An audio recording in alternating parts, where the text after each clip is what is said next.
Tennis Channel Police. Because you go a little bit away from the ball. You have to try to go into the ball.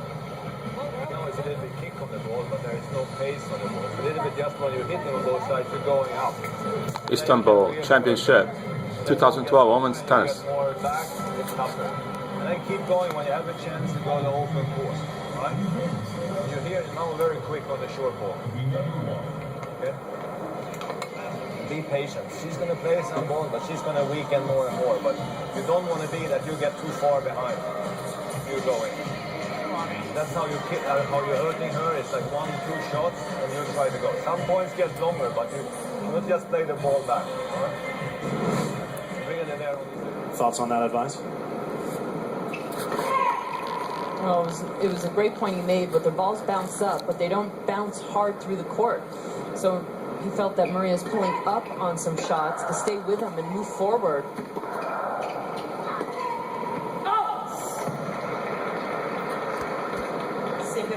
And it's just an adjustment that you make because Errani's shots are much different from most other players on tour. They have more spin, so they bounce up. They don't come at you quite as quickly, so it's an adjustment that you make with the timing of your shot and also your footwork. And that's something Maria's still getting in rhythm so far in this match.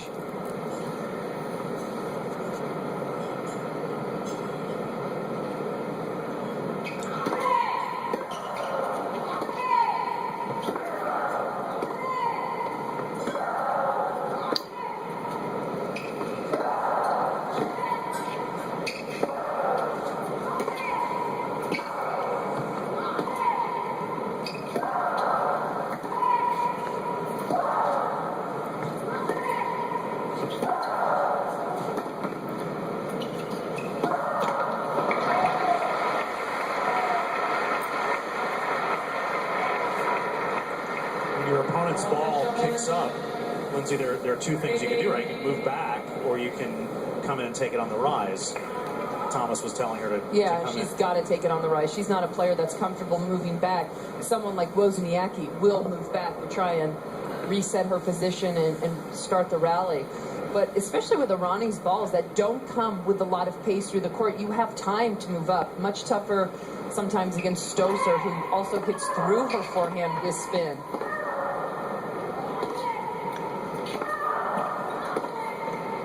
The most important thing to do is to move it a diagonal against Errani. Try and cut the timing off that way.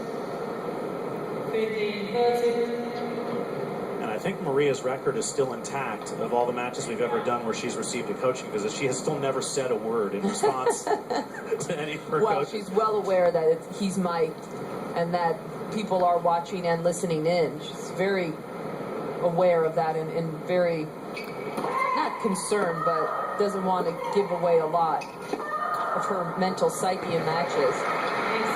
Massive backhand. Another challenge from Errani.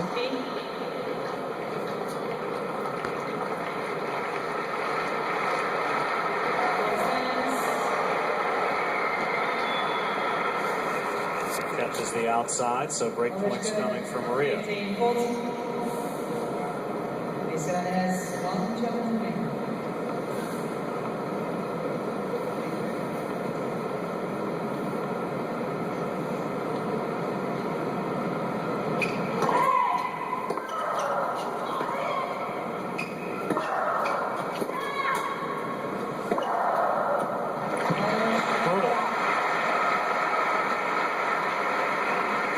To Sharapova.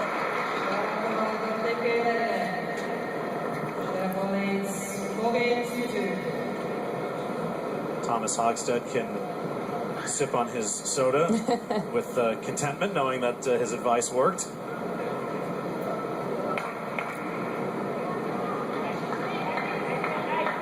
We mentioned her failure, Errani, against the top 5, 0-21 lifetime. She had never even had a top 10 win in her career until she got to the French this spring. She was 0-28 against the top 10, and then wound up notching 2 top 10 wins at Roland Garros this year.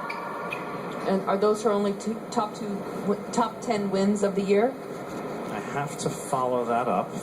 Stand by. I know you have it there somewhere. She beat So she beat Kerber and Stosur at the French.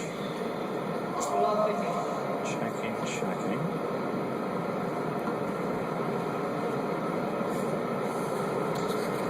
She beat Bartoli in New Haven, but I have to check because Bartoli was right on that 10-11 line for part of the summer. She beat Kerber at the U.S. Open, so there was another top 10 win for her. And she beat Bartoli in Tokyo when she was number 10. So at least 4, maybe 5 this year.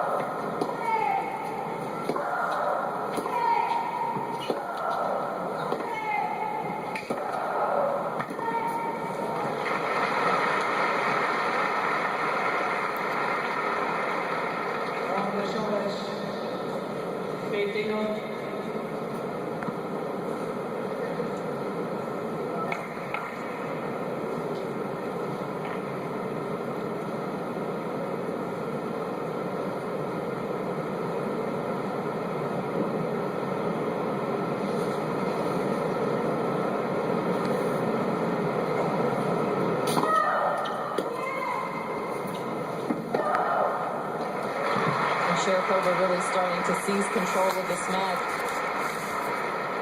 First 5 or 6 games, so competitive and so close. But now Sharapova seems more comfortable with the shots Errani's throwing her way. Also getting in better position. Getting more shots inside the baseline, and that makes a huge difference for Maria.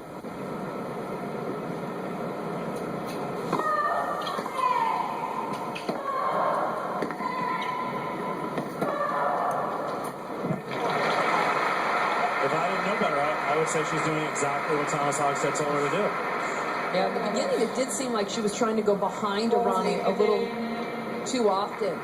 And now really just going for her natural shots, which is changing direction, hitting the open court.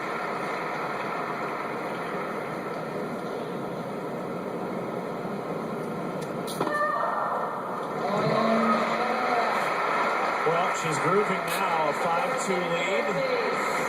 And back in her happy place, Sharapova game away from the